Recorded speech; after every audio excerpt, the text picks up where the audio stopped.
महादेव। रक्त बीज के आतंक की सूचना तो आपको मिली गई होगी। क्या धरती को इस आतंक से मुक्ति मिलेगी महादेव? दानवों को वरदान मिला है कि उनका संहार एक स्त्री द्वारा ही संभव है। वो स्त्री जो आदिशक्ति के बहुआयामी शक्तियों से सुसज्जित हो। सर्वथा उचित है महादेव। और वे शक्ति माता पार्वती ही तो हैं। मैंने पार्वती को जो तंत्र ज्ञान दिया है, वही तंत्र ज्ञान पार्वती को दानवों का संहार करने में सहायता करेगा।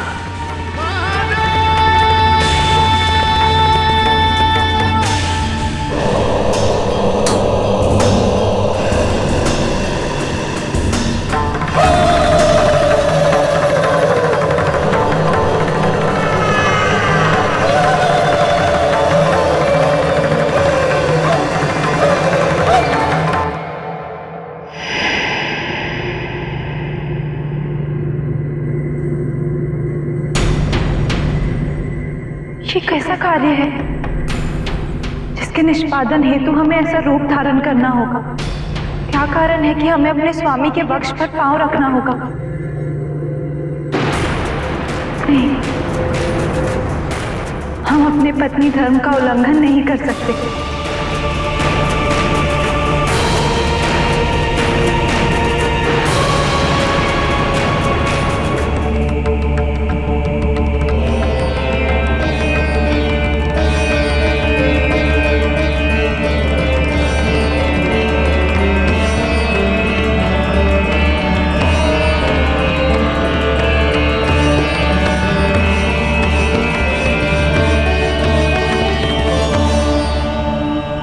सब जिस कार्य की अपेक्षा हमसे कर रहे हैं, वो कार्य हमारे लिए संभव नहीं है। हमें क्षमा करें।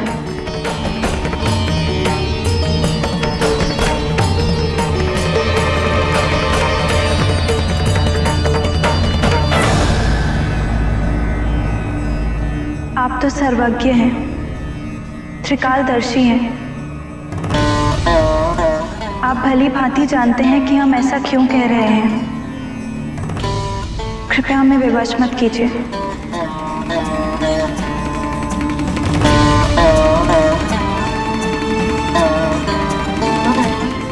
परिस्थिति की गंभीरता को समझे बिना भावुक होकर लिया निर्णय उचित नहीं होता पार्वती।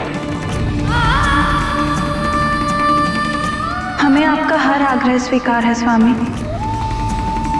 किंतु अपने पत्नी धर्म का उल्लंघन हम कदापि नहीं करेंगे।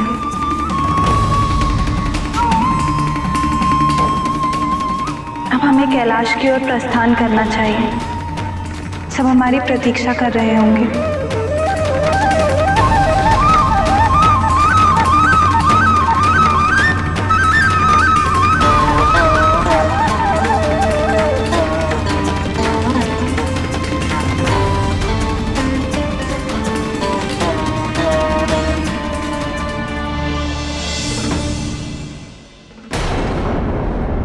असुरराज, सेनापति रक्तबीज ने धरती पर भीषण संहार का प्रकोप का आरंभ कर दिया है और वो उस समय तक नहीं रुकेगा जब तक धर्म और देव पूजक का अंत नहीं हो जाता। हमने अपने वचन अनुसार हर संभव प्रयास किए, परंतु आश्चर्य है, महादेव अभी तक उनकी रक्षा करने हेतु क्यों नहीं आए?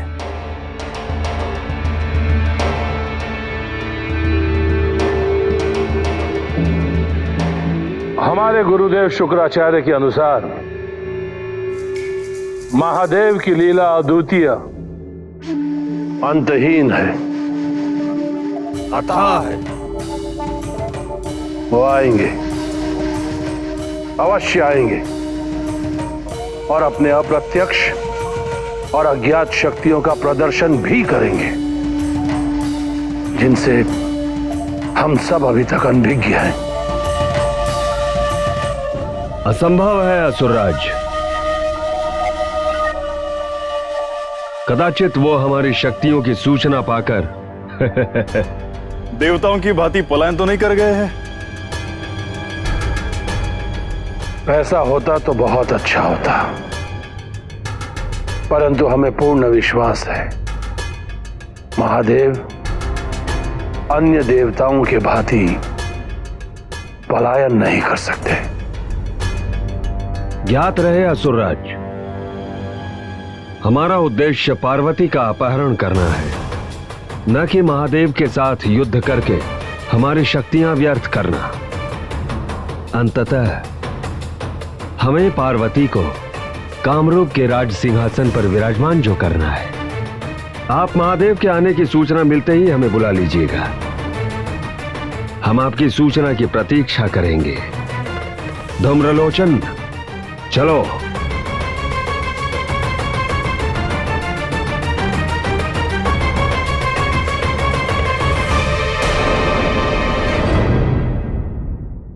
ये क्या? तुम सबने अपना ध्यान क्यों नहीं रखा?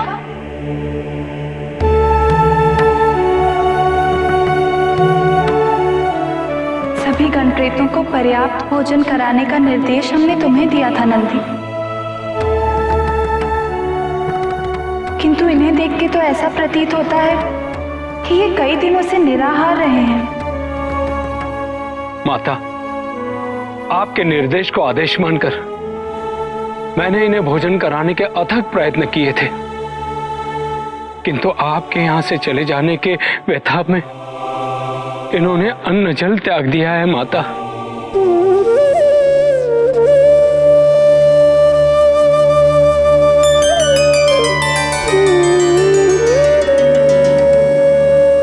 किंतु अब हम लौट आए हैं, अब तो तुम सब भोजन करोगे ना?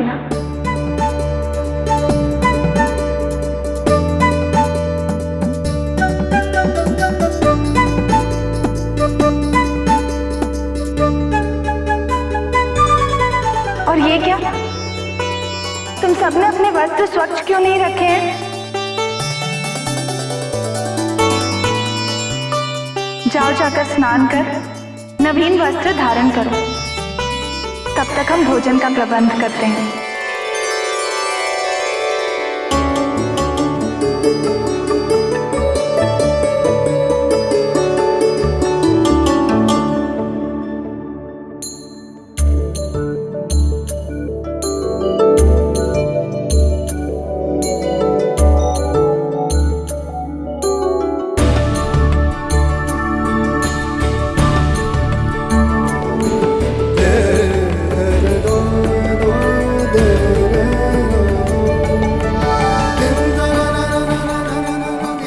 आज तुमने ये सिद्ध कर दिया पार्वती, ये गृहिणी की अनुपस्थिति से गृह नहीं, एक उजाड़ निर्जल स्थल होता है। आपकी प्रशंसा और मनोहार के उद्देश्य को हम जानते हैं स्वामी। आपका भोलापन हमें दुविधा में डाल देता है। वो कैसे पार्वती? आपको विदित है कि दानव संहार हेतु हमें आपके वक्ष पर पांव रखना होगा। ऐसे कार्य की अपेक्षा आप हमसे कैसे कर सकते हैं? इसका तो ये तात्पर्य हुआ कि आप हमारी मनोस्थिति से अब तक पूर्णतः अनभिज्ञ हैं। नहीं स्वामी, ये दुस्साहस हमसे संभव नहीं है। ये तुम क्या कह रही हो पार्वती? दानव संहार तो आदिशक्ति के पूर्ण अस्तित्व का आधारभूत है। तुम्हारी अस्वीकृति सृष्टि के विनाश का कारण बन जाएगी। क्या तुम्हें यह मान्य है?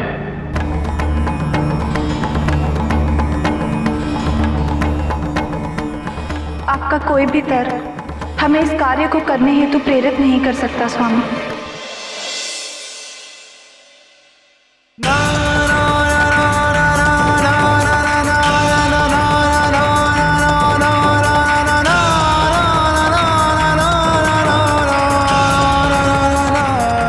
स्त्रीहट के समक्ष सारे तर्क विफल हो जाते हैं।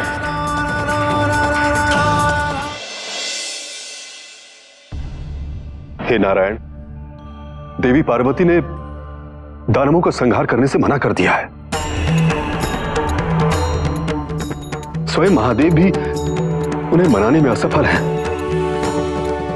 अब तो आप ही बताएं प्रभु कि हम क्या करें।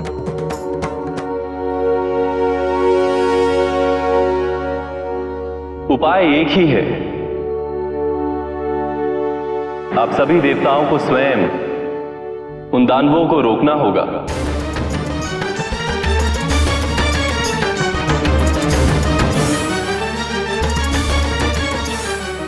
प्रभु, ये कैसा उपाय है? आप भली भांति जानते हैं कि हम रक्तबीज का सामना नहीं कर सकते। रक्तबीज के रक्त की एक भी बूंद जहां पृथ्वी पर पड़ी, वहीं दूसरा रक्तबीज उठ खड़ा होता है। अब तक तो न जाने कितने रक्तबीज उत्पन्न हो चुके होंगे प्रभु। यदि समस्या है तो उसका समाधान भी है। देवराजन, आप देवताओं को 2 टुकड़ियों में विभाजित करें। एक टुकड़ी रक्त बीज के साथ युद्ध करेगी और दूसरी टुकड़ी अदृश्य होकर रक्त बीज का रक्त पृथ्वी पर गिरने से रोकेगी।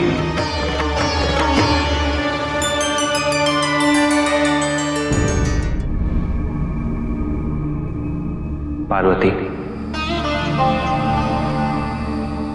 हम सभी को अपने दायित्व अनुसार कुछ कार्य करने होते हैं। हम सर्वप्रथम आपकी पत्नी हैं। आदिशक्ति की भूमिका तत्पश्चात है। हमारी गृहिणी के कर्तव्यों के अंतर्गत हम अपने पति की पूजा करते हैं, और जिस कार्य में हमारे पति का निरादर हो वो हम कदापि नहीं करेंगे।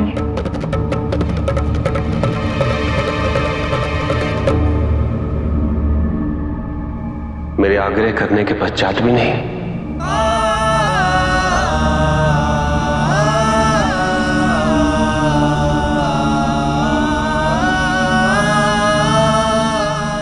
क्या आप चाहते हैं कि हम अपने पति पर पांव रखने की ग्लानि से सदैव ग्रसित रहें? पार्वती, मैं तुमसे नहीं। अब यदि हम यहाँ कुछ क्षण और रुके तो आप हमें मनाने के प्रयास करते रहेंगे। हम मानसरोवर की ओर प्रस्थान कर रहे हैं।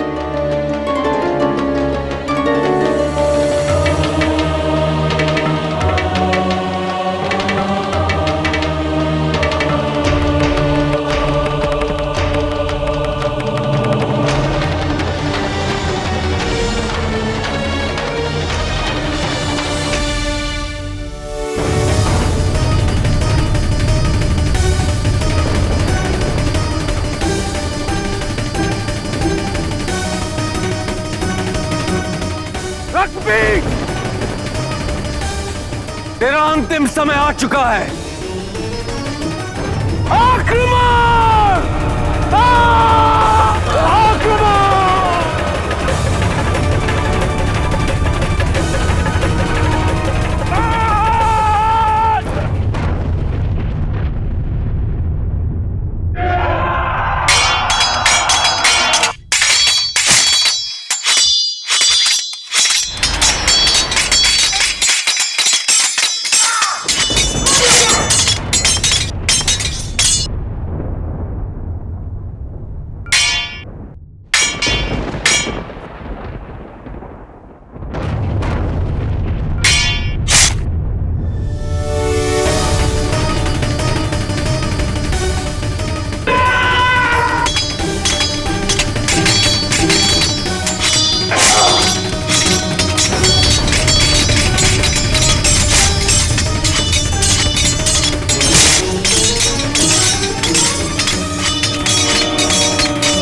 पार्वती, मैं यदि आप पुनः अपने आग्रह की स्वीकृति हेतु यहाँ आए हैं, तो हमारा उत्तर अब भी पार्वती,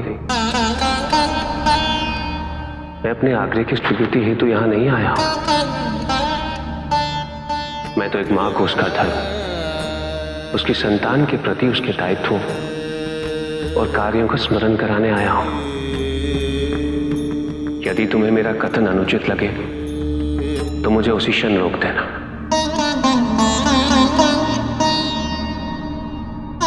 क्या मुझे अनुमति है?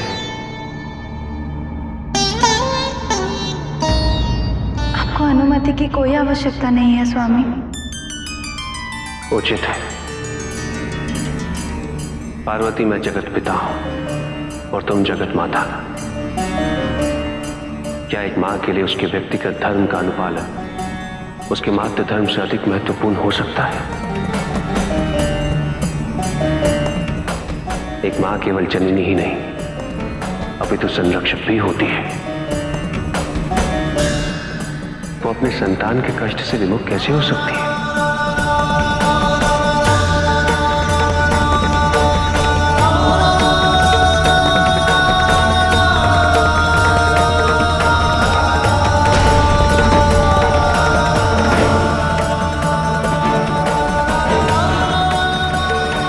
देखो पार्वती,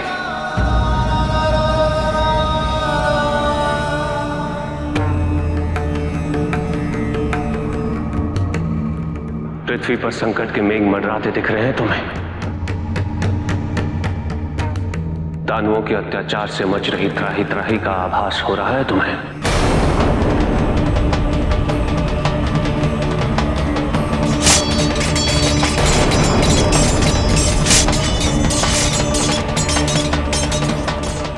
ये सारी सृष्टि, ये सभी पृथ्वीवासी केवल तुमसे ही अपेक्षा कर रहे हैं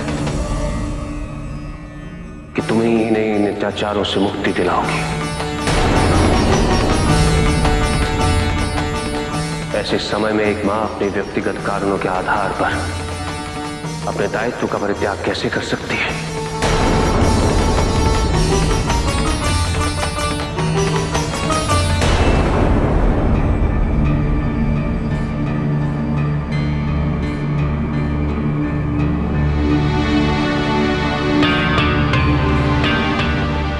आपके कथन से सहमत हैं स्वामी, किंतु मातृ धर्म का पालन करने हेतु हम अपने पत्नी धर्म की उपेक्षा नहीं कर सकते। और एक पत्नी धर्म के पालन हेतु अपने संतानों और सृष्टि के विनाश को होते देखना संभव है पार्वती?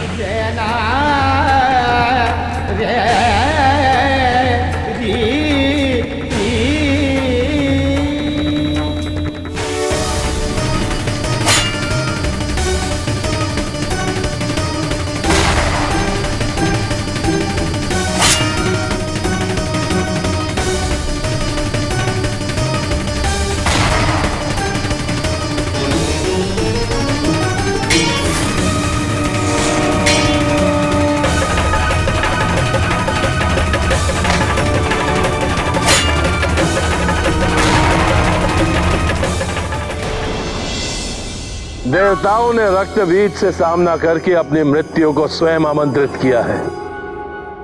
अब सभी देवताओं का सर्वनाश सुनिश्चित।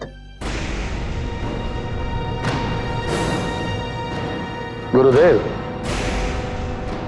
आप तो इन देवताओं के युद्ध कूटनीति के बहुत बड़े प्रशंसक रहे हैं।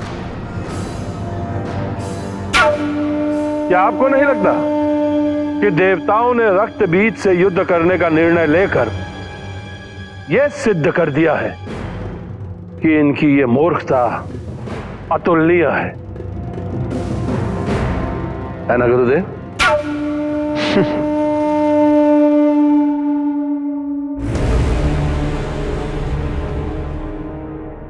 हमारे इस कथन पर ध्यान दो तारकासुर। प्रत्यक्ष से अप्रत्यक्ष प्रतिक्रिया अधिक हानिकारक होती है।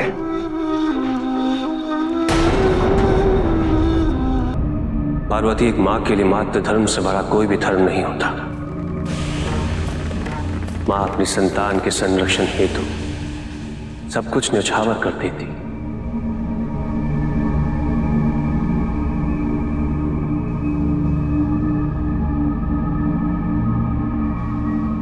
मैं तुम्हारी दुविधा से पूर्णतः अवगत हूं पार्वती।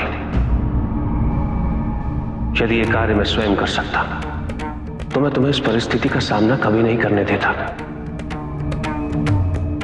किंतु दानवों को यह वरदान मिला है कि उनका संहार केवल आदिशक्ति द्वारा ही संभव है। मैं तुम्हारी इच्छा के विरुद्ध तुम्हें कोई भी कार्य करने के लिए विवश नहीं करूंगा पार्वती। इसीलिए निर्णय मैं तुम पे छोड़ता हूं। केवल एक आग्रह है मेरा, यदि तुम अपने इसी निर्णय पर अटल रही तो इसकी घोषणा करने में विलंब न करना।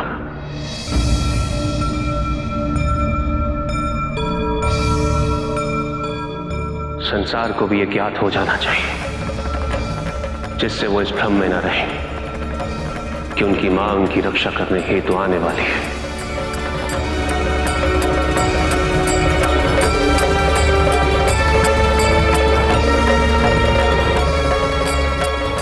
हमें क्षमा कर दीजिए स्वामी। हमने अपने व्यक्तिगत स्वार्थ को जनहित से श्रेष्ठ मान लिया था। हमें आदेश दीजिए कि हमें क्या करना है।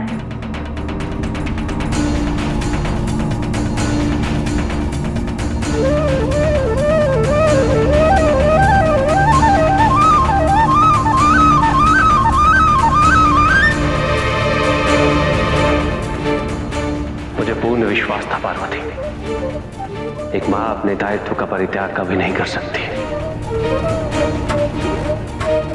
सर्वप्रथम तुम्हें कामरूप नगर में स्थित श्रृंग पर्वत पर जाकर पापियों के सर्वनाश के मार्ग को प्रशस्त करना होगा।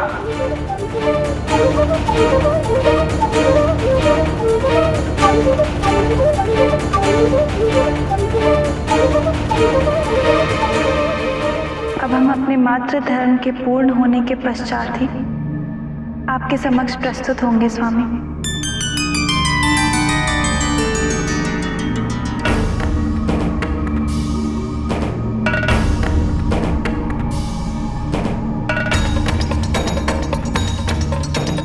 अवश्य पार्वती।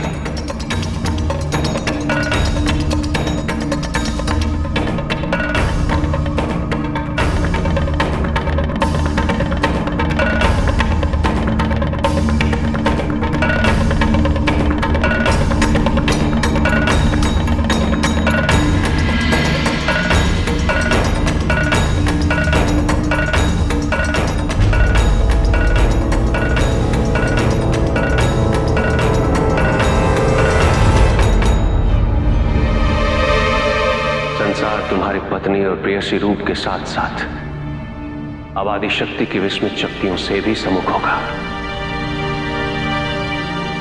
आज इस संसार को मां के प्रत्यक्ष रूप के दर्शन होने जा रहे हैं।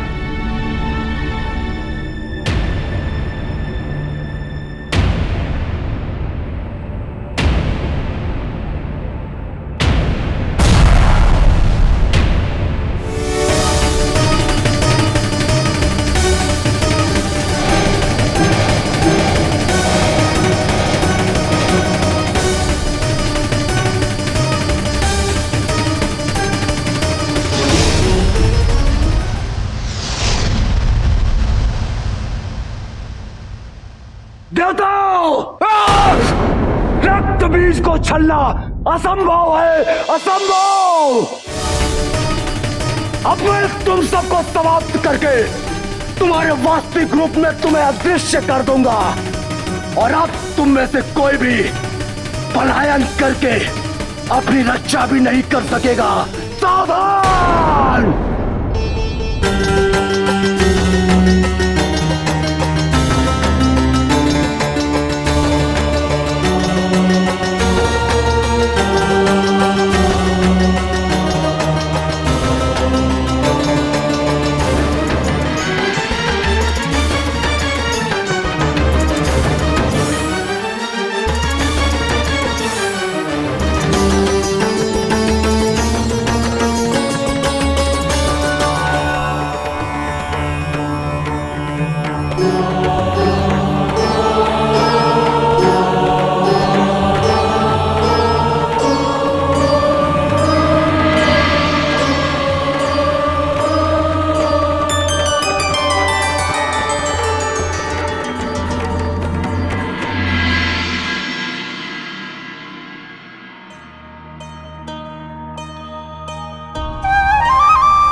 इतना मधुर संगीत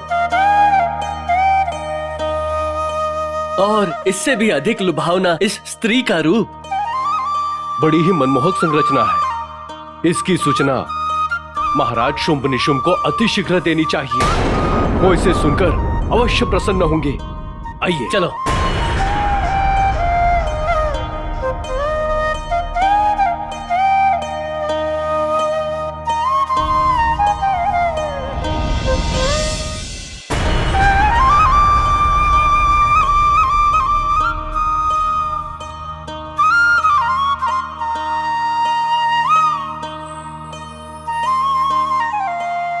महाराज महाराज महाराज महाराज महाराज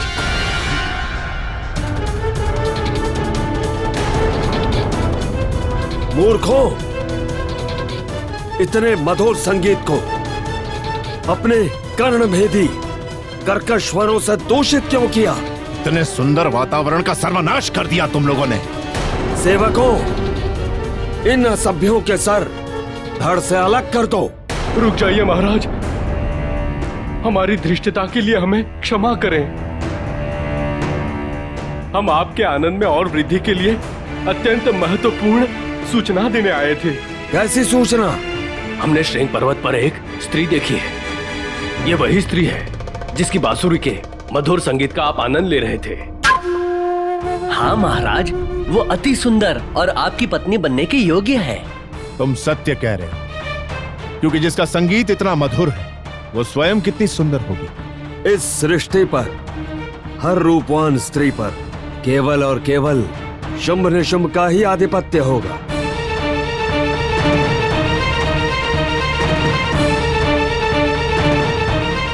मुझे आज्ञा दीजिए, मैं अभी आपके समक्ष उस स्त्री को लेकर उपस्थित होता हूं।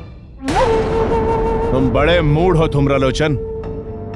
यह युद्ध का विषय नहीं, प्रेम का विषय है। जाओ, उसके समक्ष हम दोनों के विवाह का प्रस्ताव रखो।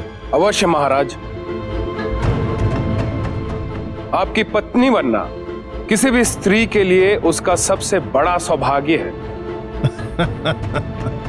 किंतु उसने प्रस्ताव अस्वीकार किया तो बलपूर्वक उसे उसके केश से खींचते हुए हमारे समक्ष प्रस्तुत करने में संकोच और विलंब कदापि नहीं करना।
श्रृंखलाओं में आप सबका स्वागत।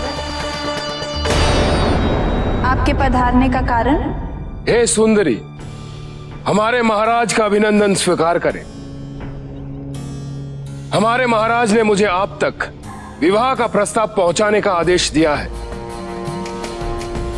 उनसे विशिष्ट पुरुष इस संसार में आपको नहीं मिलेगा। मेरा यह निवेदन है कि आप कृपया ये विवाह प्रस्ताव स्वीकार कर लें। जाओ, जाकर अपने महाराज से कहो कि वो स्वयं हमारे समक्ष उपस्थित हो। विवाह का प्रस्ताव भी कोई अपने दासों द्वारा भेजता है क्या?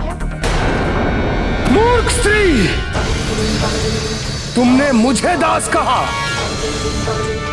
तुम मुझे नहीं पहचानती। धूम्रलोचन नाम है मेरा। धूम्र से मैं किसी का भी वध कर सकता हूं। वो जो भी हो, लेकिन हो तो तुम अपने महाराज के दास ही। मेरे महाराज का यह भी निर्देश है, अगर तुम उनके प्रस्ताव को अस्वीकार करो तो मैं तुम्हें केश से घसीटते हुए उनके सम्मुख प्रस्तुत करूं।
देवी,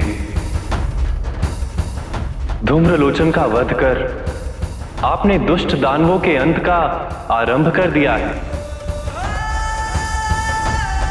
और केवल आप ही के द्वारा रक्त बीज जैसे दुष्ट का अंत संभव है।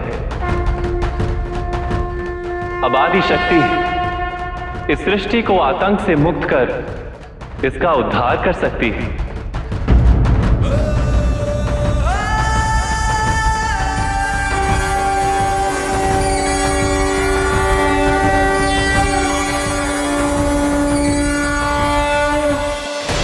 आश्चर्य है, हमें आप दोनों से इतनी आतुरता की अपेक्षा नहीं थी।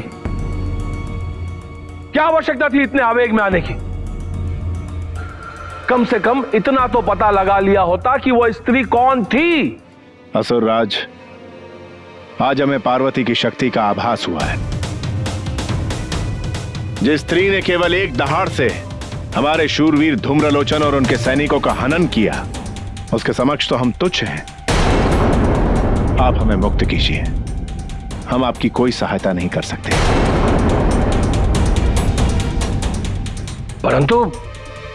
परंतु आप लोगों ने हमें वचन दिया था, उसका क्या? और आप तो स्वयं पार्वती से विवाह करने के इच्छुक थे। असुरराज, जब प्राण ही नहीं रहेंगे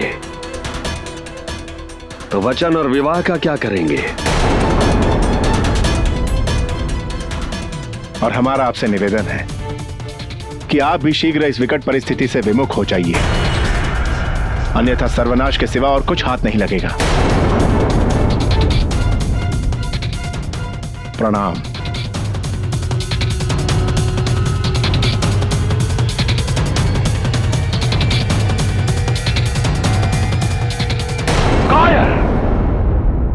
कायर कायर? कायर नहीं है वो दोनों तारकासुर, विवेकशील है, विवेकशील। और तुम्हारे लिए भी यही उचित होगा कि तुम भी उनका अनुसरण करो।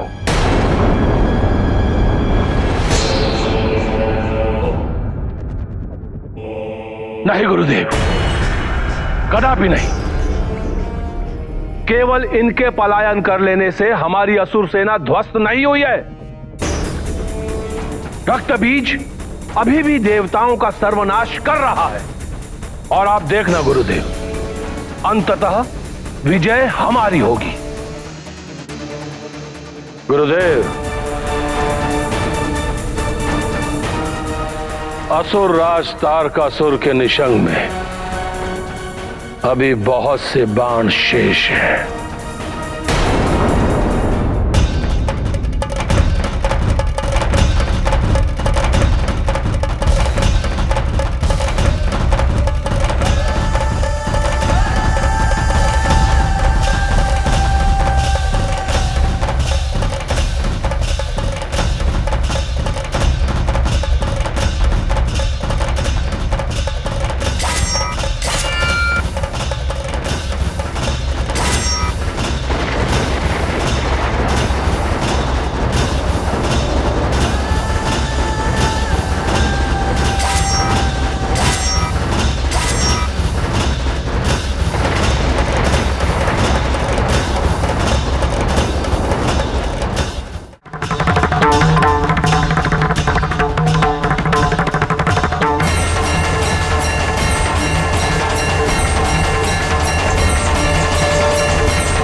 अनर्थ हो गया। अब इनके क्रोध से कोई नहीं बच सकता। अब उनके सामने जो भी जाएगा उसका विनाश निश्चित है।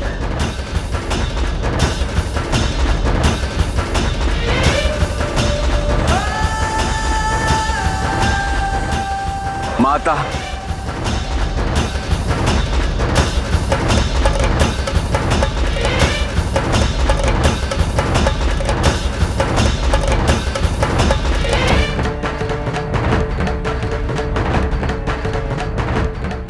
नारायण नारायण।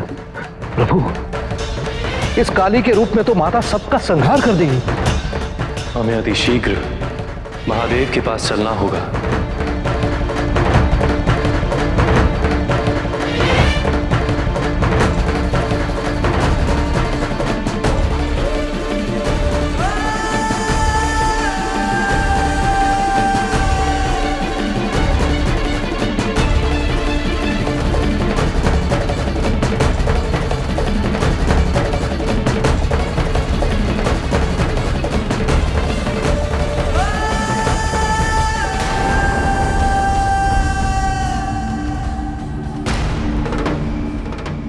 महादेव, देवी पार्वती का महाकाली के रूप में अवतरण हो गया है,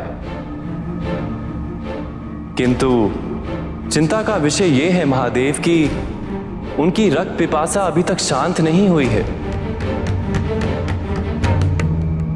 और दानवों के संहार के पश्चात वो देवों और अन्य सर्वसाधारण को नुकसान पहुंचा रही हैं। यदि उन्हें शीघ्र नहीं रोका गया तो इस संपूर्ण सृष्टि का विनाश हो जाएगा। उनके क्रोध से संपूर्ण जीवों का अंत हो जाएगा। अब इस समस्या का हल आप ही बताइए महादेव। इस समय संसार की कोई भी शक्ति पार्वती को नहीं रोक सकती, किंतु मैं इतना अवश्य जानता हूं, पार्वती अपनी पत्नी धर्म की मर्यादा का उल्लंघन कदापि नहीं कर सकती।